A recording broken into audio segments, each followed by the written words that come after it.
Okay mga kaangkol, so kini gyud ang butong atong napahimong no, kay di man ta kabalo mo katkat ato lang guhiton nya mubo ra man pod sa madalag guhit.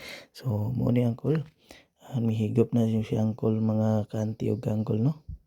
So grabe ka refreshing mga kanti ug angkol. So wa pa gyud na tagbaw si angkol mibalik pa jud higop. So kabalo mo mga kaangkol ug mga kanti nga kaning lubi gitawag ni siya og tree of life tungod kay ang sabaw maitong mainom ug ang unod atong makaon. So daghan siya magamitan mga kaangkol ug kanti lamin na gyud tanan part sa lamang lubi.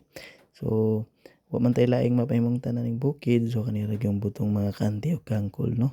So kini nga part no, nakahunaw na ako niyan no, kung naalang unta siya kami untang duha hinigopay ba what unsa daw. So kani nga part no, ako na ning gibigwasan ring ako nan gibuwak na nato ang lubi kay gusto lagi ta mo tilaw pud sa unod. O di man gud pud lami ang butong kung walay unod. So dali nga part aton gimuan og para lugit sa iyang mata ba. Oy unsa daw? Dayon ni gibigwasan na nato ang lugaras, giplastar na to ang atuang lugitonon.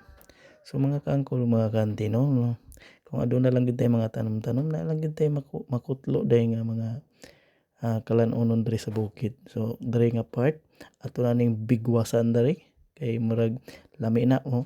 Oh lala. Oh kalami gid sa lubi gid. Samot na ganang kabalo ka nga kinawat nimo ba? Aray ko, bibi isa pa daw.